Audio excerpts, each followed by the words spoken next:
투혼을 발휘하며 토너먼트에 진출한 대한민국. 그러나 예상대로 브라질은 막강했습니다. 경기 내용을 잠깐 복기해보면 한국은 이른 시간 선제골을 내줬습니다. 전반 7분 우측면을 허문 하피냐의 패스가 반대쪽에 있던 비니시우스에게 향했고 비니시우스가 정교한 슈팅으로 골망을 흔들었습니다. 그리고 가장 아쉬운 것은 역시 두 번째 실점이었습니다.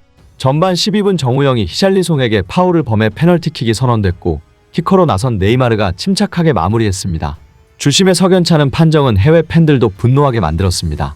한국을 응원하는 것을 떠나 브라질의 페널티킥은 분명 아쉬운 판정이었습니다.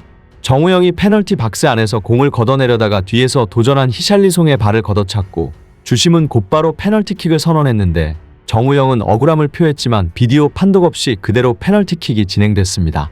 영국 BBC에 따르면 영국 팬들은 주심의 판정에 의문을 표했습니다. 이들은 한국 선수는 히샬리송을 볼 수 없었다. 그는 단지 공을 찼을 뿐이고 히샬리송이 뒤에서 그를 방해했다. 3번이나 돌려봤지만 어떻게 페널티킥인지 모르겠다. 왜 VAR로 취소하지 않았을까 등의 반응을 보였습니다. 소셜미디어상에서도 주심을 향한 비판이 이어졌습니다. 경기를 지켜보던 각 나라 팬들은 미안하지만 브라질의 두 번째 골은 결코 페널티킥이 아니었다. 페널티킥 오심이 경기를 죽였다. 대낮에 강도짓이다 등의 의견을 내놨습니다. 어느 팬은 안대를 쓴 채 지팡이를 짚은 심슨 캐릭터 이미지에 주심을 빗대기도 했습니다. 하지만 별 수 없었고 대한민국은 반격해야 했습니다.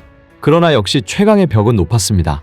한국은 황희찬이 활발하게 브라질 수비진을 파고들며 반격했지만 이내 연이어 또 실점을 허용하고 말았습니다. 이런 상황에서 한국은 후반전 시작과 함께 김진수와 정우영을 빼고 홍철과 손준호를 투입하며 변화를 줬습니다.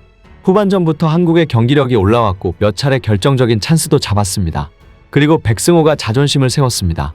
후반 31분 이강인의 프리킥이 수비 맞고 흐른 것이 이를 박스 바깥에 있던 백승호가 대포알 같은 중거리 슈팅으로 골망을 흔들었습니다. 경기는 1대4로 종료됐습니다. 한국은 비록 졌지만 정말 잘해줬습니다. 그 극악 같은 확률을 뚫고 16강에 진출한 것만 해도 온 국민들에게 감동을 선사한 것이고 포르투갈전 모든 것을 쏟아낸 상태에서 선수들 모두 할 수 있는 최선의 활약을 펼쳐줬습니다. 경기 후 벤투 감독도 선수들의 활약이 자랑스럽다고 말했습니다. 그는 경기 후 기자회견에서 좋게 끝났다고 생각한다. 브라질이 우리보다 나은 경기를 펼쳤기 때문에 축하한다는 말을 하고 싶다. 우린 준비할 수 있는 시간이 적었고 브라질이 유리했던 게 사실이다.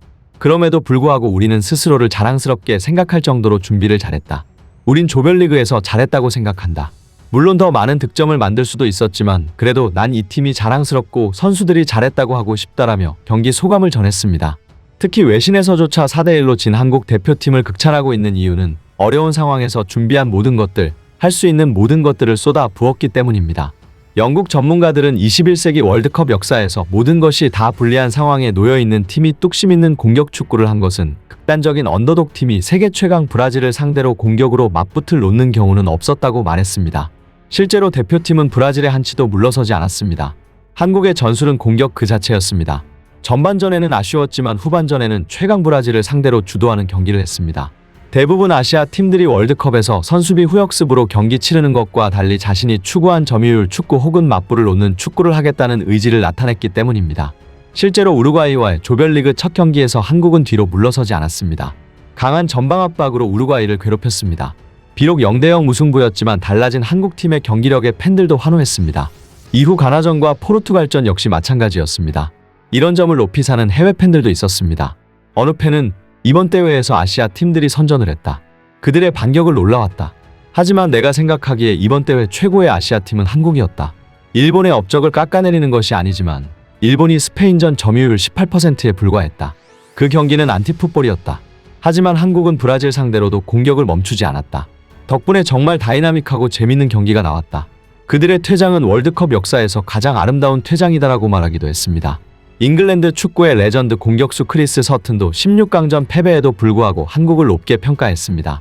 서튼은 한국이 이번 대회에서 충분히 자랑스러울 만한 경기를 했다고 평가했습니다. 서튼은 경기 종료 후 영국 BBC를 통해 한국은 스스로 자랑스러워할 만했다. 고개를 떨굴 수도 있으나 끝까지 포기하지 않고 최선을 다했고 만회골까지 기록했다라며 최선을 다한 한국 선수들에게 박수를 보냈습니다. 우리 한국 대표팀에는 또 다른 큰 수확도 있었습니다. 바로 앞으로 대한민국의 10년을 이끌어 나갈 이강인이었습니다. 이강인은 월드컵 개막전까지만 해도 자칫 잘못하면 최종 명단에 포함되지 못할 수도 있다는 염려까지 있었지만 보란듯이 한국의 16강 진출에 지대한 공헌을 했습니다. 우루과이전 조커로 나온 이강인은 단 30분 만에 자신이 왜 월드컵에서 뛰어야 하는지를 100% 증명해냈고, 가나전의 활약은 외신 ESPN으로부터 이강인이 선발로 나왔다면 결과가 달라졌을 것이다라는 평가까지 나오게 만들었습니다.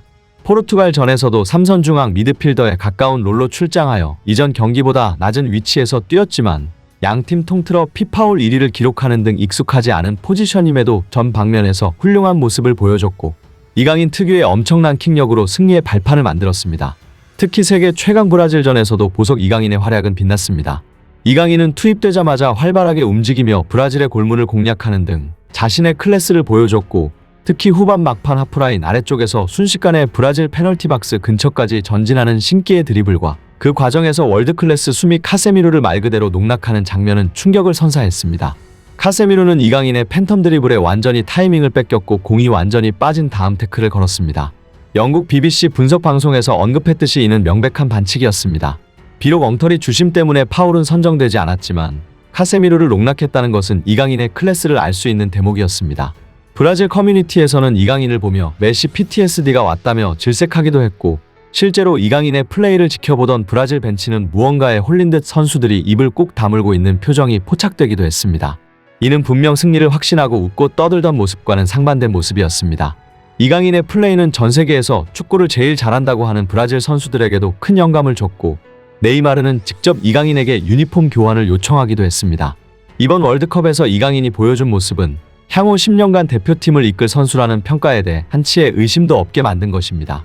이제 한국 축구는 다시 시작입니다. 비록 벤투 감독은 떠났지만 확실한 것은 지난 4년간 한국 대표팀을 이끌어온 벤투 감독은 카타르에서 기적을 썼습니다. 2018년 8월 부임 이후 대표팀의 빌드업 축구를 이식시킬 때만 하더라도 몸에 맞지 않는 옷이라는 비판이 많았습니다. 하지만 뚝심을 갖고 대표팀을 이끌어온 그는 포르투갈과 가나, 우루과이 등 강호를 상대로 16강 진출을 만들어냈습니다. 2010년 남아공 월드컵 이후 12년 만이었습니다. 그는 원정 월드컵 16강 진출을 이뤄낸 최초의 외국인 감독으로도 기록됐습니다. 한국 축구 역사상 최초의 8강 진출을 이뤄내진 못했지만 한국 축구가 보여준 역대급 경기력은 새로운 희망을 풍기하기엔 부족함이 없었습니다. 네이마르, 하피냐, 카제미로 등 세계적인 선수들이 포진한 삼바 군단을 끝까지 포기하지 않는 모습도 감동을 줬습니다. 우리는 이 기억을 간직하고 퇴보하지 말고 발전해야 합니다. 다른 감독이 오면 스타일의 변화는 불가피할 수 있어도 2022 카타르 월드컵에서 강팀 상대로 주도적인 경기를 했던 것을 기억하고 큰 무대에서 자신감을 갖는 원동력이 되어야 합니다. 다가오는 아시안컵을 포함해 한국 축구대표팀의 앞날에 좋은 일만 있기를 바라며 영상 마치겠습니다. 끝까지 시청해주셔서 감사합니다. 구독과 좋아요 꼭 좀 부탁드리며 다음에 다른 영상으로 찾아뵙겠습니다.